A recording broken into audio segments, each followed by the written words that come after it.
In front of me is UMIDIGI A3, and let me show you how to clear browsing data on the following device. So first of all, you need to open the browser that you are using.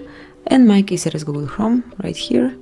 Then tap on More icon or Update icon, whatever you've got here. Then select History and go to Clear Browsing Data. And under Basic, you will find Browsing History, Cookies, Media Licenses and Site Data, and also Cached Images and Files.